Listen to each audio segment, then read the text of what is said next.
I bought up every potential post-release business deal he had lined up. I planned this 2 years in advance, so by the time he got sentenced and still had hope of getting out, every partner had already cut ties with him. Third, I don't just have evidence, I've got backups. This is an entire minefield that's been buried for 20 years. I uncovered every secret from the last 30 years. With testimonies from the victims, we interviewed over a dozen people he tricked, threatened, or violated. You think that's harsh? No, he destroyed other people's lives for decades. I'm just making sure he spends a few extra years in prison for it. I'm not afraid of his people, not afraid of his threats. I know he's still in there fantasizing about a comeback, but the truth is, he's never coming back. I feel funny.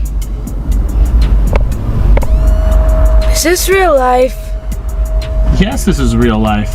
I feel crazy. The world is spinning around me. Don't touch your stitches, Justin Bieber, don't touch your stitches. What's happening?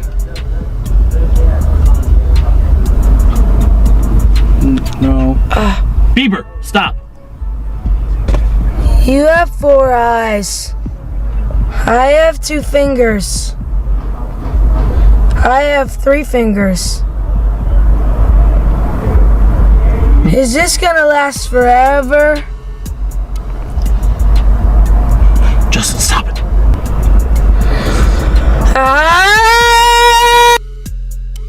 Yeah, you pressing Bieber? Yeah. Yo, what's up? Like, I'm calling you, ain't answering. Yeah, that was low. That was weird, That was crazy. That was weird. They did not run through Bieber. There was... Why you not answering your phone? Like, yo. What's up, man? You good? I'm good. How are you? Alright, young brother, everything's good? Everything's Selling great. out arenas and everything? Starting to act different, huh? You ain't been calling me and hanging out the way we used to hang out. Well, I mean, you haven't. I mean, you try to get in contact with me, through all my, partners and whatnot. But you never really got my number, so. Right, okay. My number? Yeah. I'm gonna tell you my number. Yeah.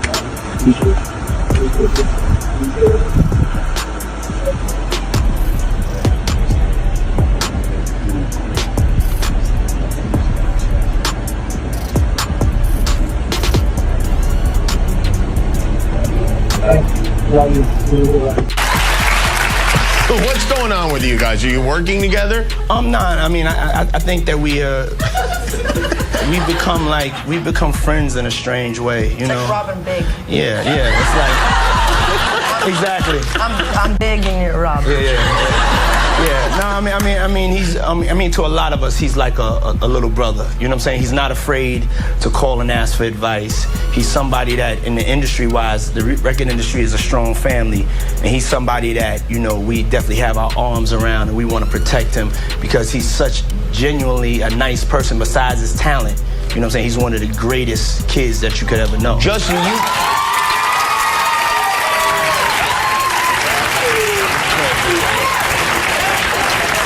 Diddy bought his son a Bentley. Maybe, he could buy you one also while you're He out. got me a Lamborghini. That's nice. I haven't gotten it yet, though. Yeah, I know. When is that coming, that Lamborghini? We talked about this last He time. had the Lamborghini for a day or two, and he had access to the house, and he knows better than to be talking about the things that he does with Big Brother Puff on national television.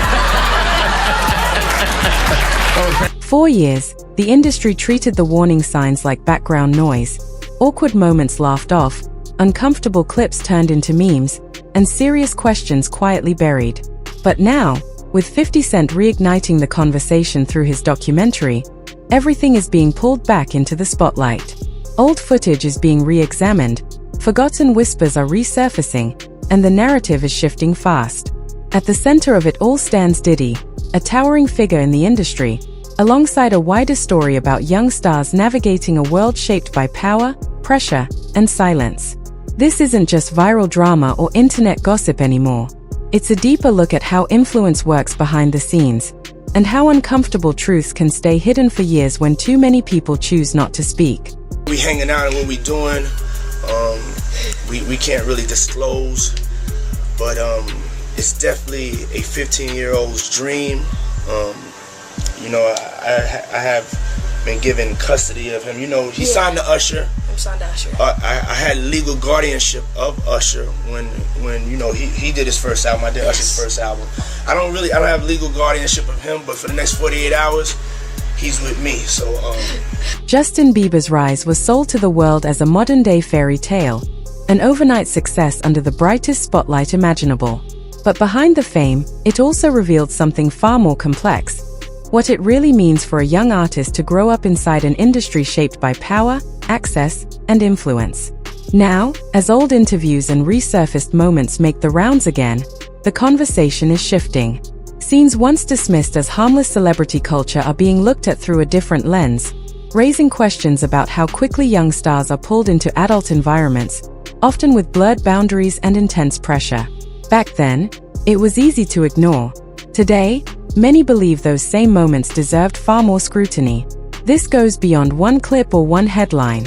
It's about normalization, how an industry can reward silence, discourage tough questions, and keep moving forward no matter the cost. And at the center of it all is an uncomfortable truth. When young talent is shaped by forces far bigger than themselves, where does the responsibility really fall? Look at Usher. What Usher say? I seen some things I shouldn't have been seeing at that age. What does that tell you? That he's seen some things, he was around some things when he was young that he shouldn't have been at a Diddy party. So that's going to show you that there are certain things that are happening that's going on that here it is, this kid was saying he shouldn't even seen it and been around it himself. So all the other celebrities who saw it and they stand quiet about it. Ain't that in our culture? No snitching. And I felt a certain way when Usher got on Shay Shay, and I don't mean to mention other people's platforms, but he got on Shay Shay and he mentioned how great and how good Puff taught him and everything. You know what I'm saying? About the business, right? I know, and people know, that was around that in that time that Puff and Usher did have a situation. And that situation led Usher to the hospital. Now I let Usher explain that to y'all. I let Usher tell that story. But how dare you say a man that groomed you gonna give him a pass? Bro, you know 4 years, 50 Cent positioned himself as an outsider to Sean Diddy Combs' inner circle, someone who saw what was unfolding but refused to be part of it. At the time, his remarks were largely written off as rivalry, dismissed as just another chapter in hip-hop's long history of personal feuds. But now, with growing legal pressure and a noticeable shift in public perception, those same comments are being revisited with a different lens. What once sounded like provocation is starting to feel more like early warning, forcing people to reconsider not just what was said, but when and why it was said. This doesn't validate every claim, but it does expose a bigger pattern. Warnings often exist long before they're taken seriously. And more often than not, they're ignored, not because they lack meaning, but because they come from voices people are uncomfortable trusting. Which leaves one lingering question: how many signals get dismissed, simply because the messenger doesn't fit the narrative people want to believe? He dropped the song, it went over our heads. It's actually about P. Diddy this whole time. Which video? The song Lonely. Let me see. Everybody knows my best. I'm so needed black. Maybe that's the price you pay for the money and fame at an early age. He even came out and said stuff about how when he was younger, he was being taken advantage of, which is true. The problem was being a victim of the diddler. What happens? Because he has so much dirt on you, if you go out into the public, he may have videos, he may have embarrassing things, he might even have incriminating footage of you doing things that you were forced to under the influence to do. Guys, the leaked video of Justin Bieber partying with P. Diddy has just emerged and it looks horrifying. Bieber was not in his right state of mind. Here's the video.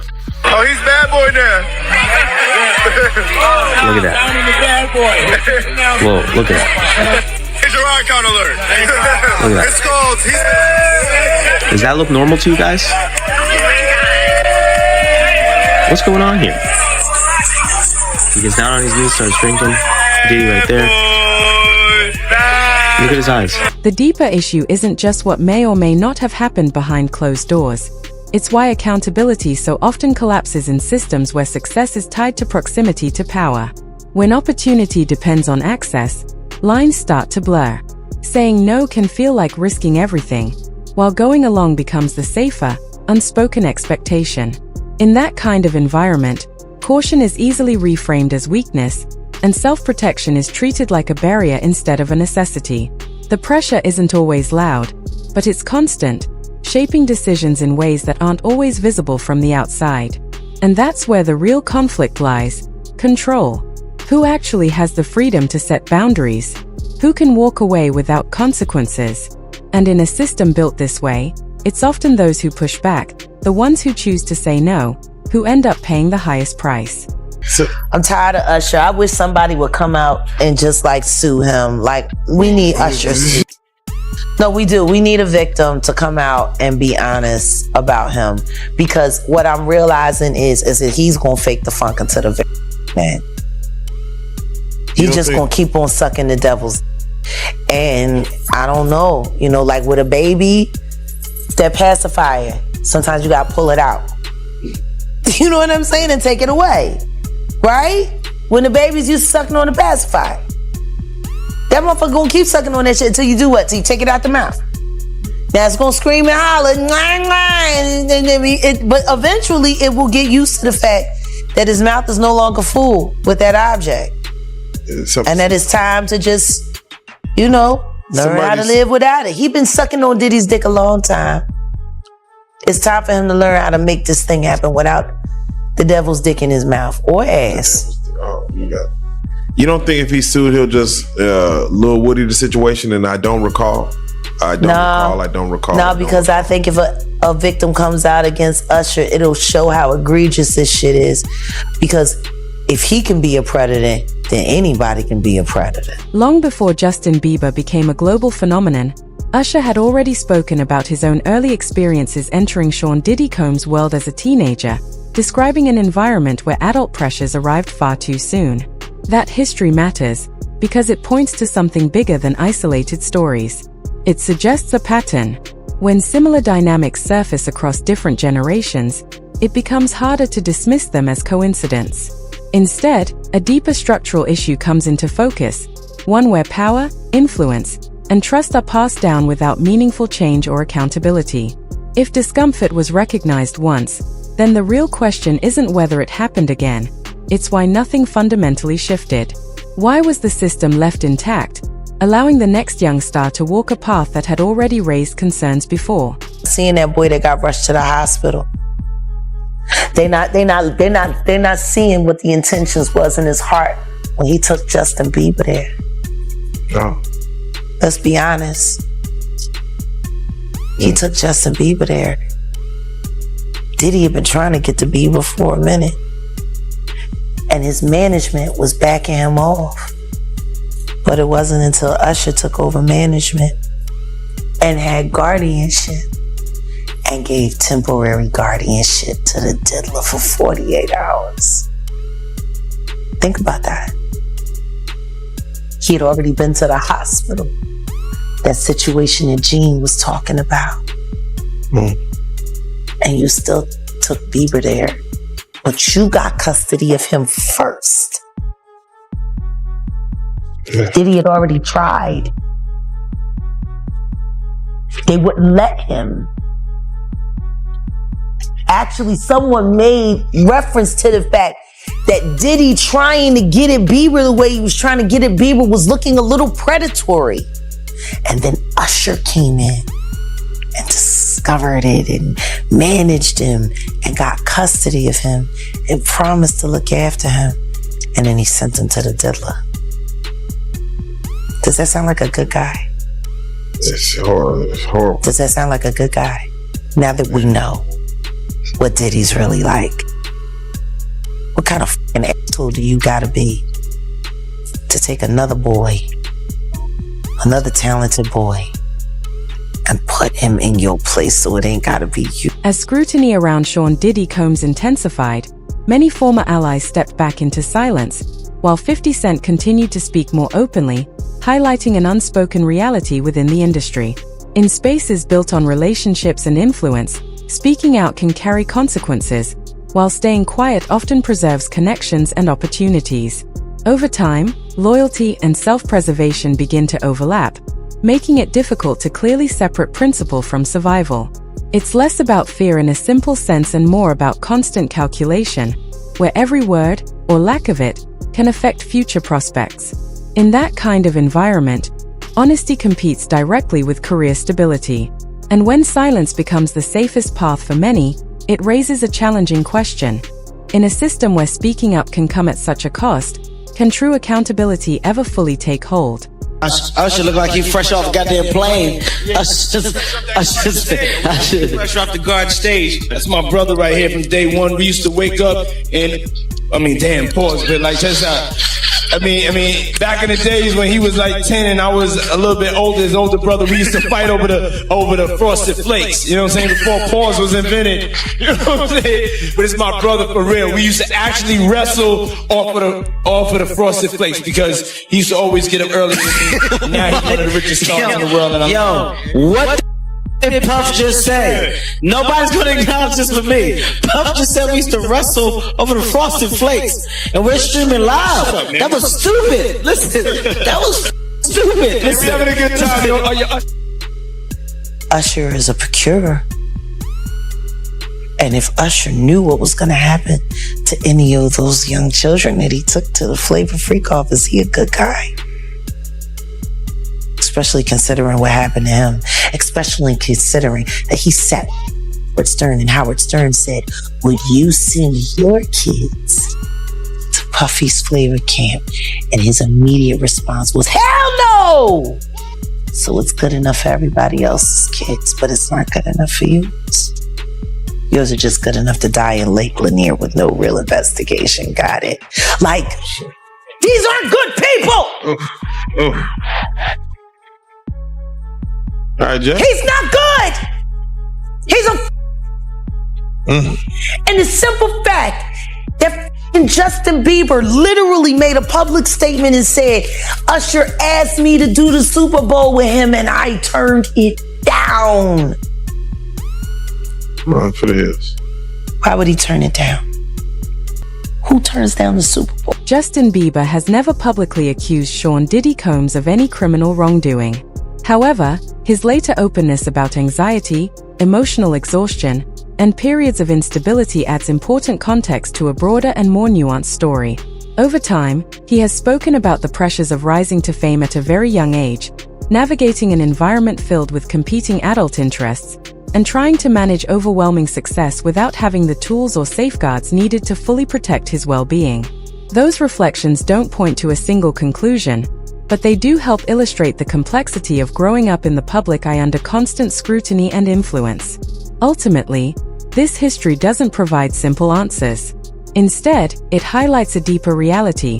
When young talent is placed into high-pressure systems without clear boundaries or consistent protection, the long-term impact can be significant, raising important questions about responsibility, guidance, and what it truly means to put a young person's well-being first.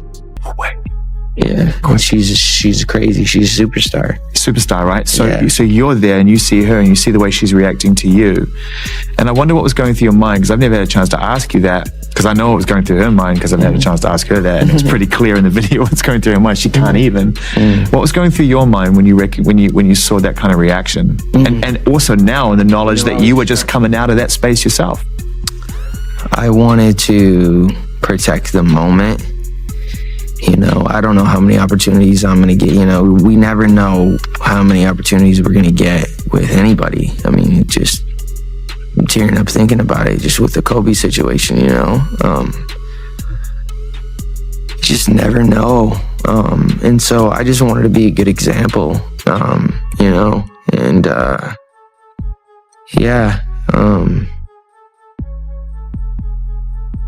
Did you feel protective of her? Yeah, I definitely feel protective of her. It was hard for me being that young and being in the industry and not knowing where to turn, and everyone, you know, telling me they love me and, you know, just turn their back on you in a second. So yeah, it's hard because I want her to know that, You know, she can count on me, but at the end of the day, I'm never going to force myself to be in a relationship with her. It has to be natural, right? So I just kind of, you know, let her do her thing. And if she ever needs me, I'm going to be here for her. But yeah, just protecting those moments, because people take for granted encounters, and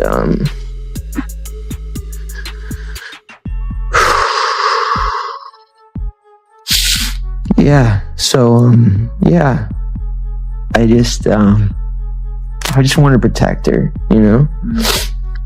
I don't want her to lose it. I don't want her to, you know, go through anything I went through. I don't wish that upon anybody. So yeah, if she ever needs me, I'm just a call. This isn't about delivering legal judgment.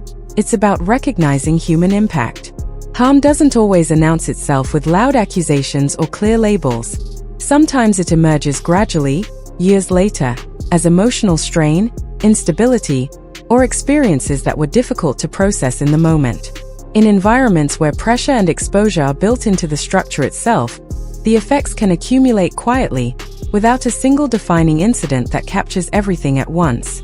That's why the conversation often becomes more complex than a single event or claim.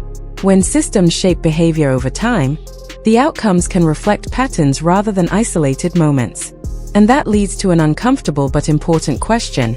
If the issue is structural rather than singular, why do we tend to wait for one explicit accusation before acknowledging that something in the system may need to be examined more closely? Justin Bieber, and he was talking about Billie Eilish. And he was like, he was almost in tears. He's like, I just want to protect her. I just want to keep her safe. Yeah. What do you think he went through?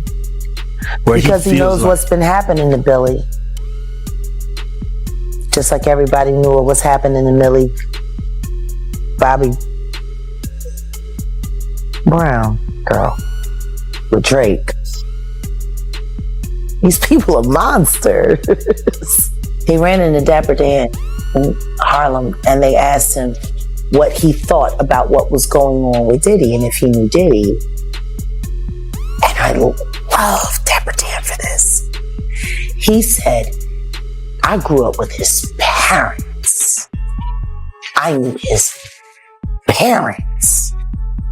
He said, and what's going on with him has been going on long before him. Now, his father was a government snitch and a bad actor in the criminal world altogether. The woman that they're saying is his mother was a prostitute, no whore. But there's whispers in the streets of Harlem that Diddy's mother isn't alive. Not his biological mother, but that woman is his aunt. Whoa. There are whispers. Wait a minute. There are whispers. Diddy's story is so convoluted, but nobody really likes talking about who he was before he became Puffy. Nobody, like, I would love if I could be granted an interview with him. To interview Diddy now in his most raw state about his life up until the age of 15 only. We got to learn how to stop making Diddy's. What made him him? Now, his pedigree comes from rat background. His father was a rat, snitch, not revered. He turned on Frank Lucas, who was the king of Harlem.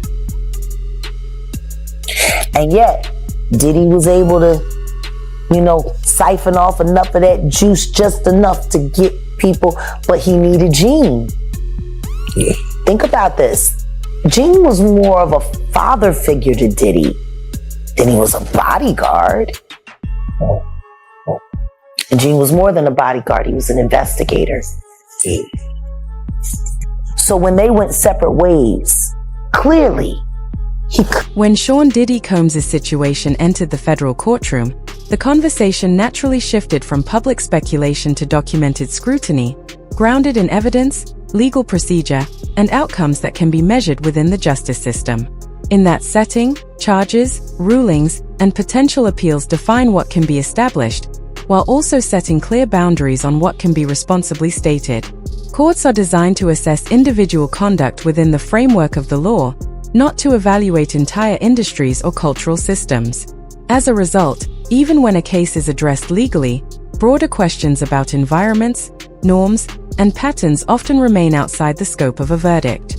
That creates a gap between what is resolved in court and what may still be worth examining in society at large. The distinction is important. Legal conclusions determine responsibility in a formal sense, but they don't always settle the wider conversation about ethics, influence, or systemic practices. What is lawful does not automatically align with what is right, and a case reaching its legal end does not necessarily mean every underlying concern has been addressed. So when a case concludes on paper, it often raises a deeper question rather than closing the discussion entirely.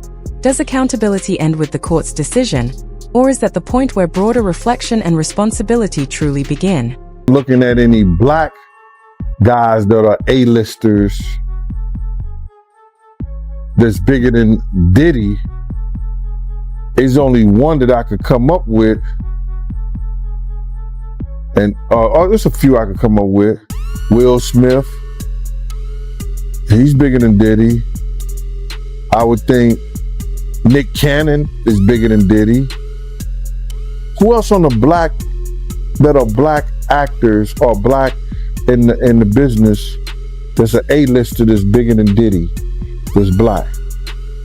That's hard to think. But then if you got the A-listers, you know, you got to realize he ran with that black, that Rat Pack. And I don't want to even say their names, because they said I got their names wrong last time. What's his name? Kushner? What's the other guy? Leonardo? Yeah, his name. Man, I don't keep up with these cats. But I heard that that's not only the tape that's being shot. There's some other tapes out there of other people too with him. And him doing some things with some other people. So there's quite a few tapes that might be out there, what they're hearing. And I don't want to see the tapes, but I want to know if they really true. Because if they got if they got some tapes out there and it's with some underage, whether it's celebrities or not, it's gonna be crazy, bro.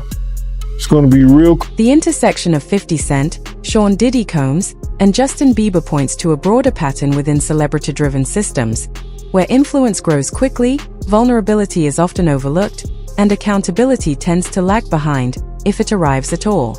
In such environments, youth can be packaged as authenticity, access may be reframed as mentorship, and silence is often rewarded under the label of professionalism. Over time, these dynamics can normalize imbalance, making what might otherwise raise concern feel like just part of the process. This perspective isn't built on a single narrative or a definitive conclusion about individuals, but rather on recurring conditions that appear across different moments and stories. When similar structures consistently produce similar concerns, it invites a wider lens of examination. And that leads to a central question. At what point do these patterns stop being background elements of the industry and start being recognized as part of the system itself that deserves closer scrutiny?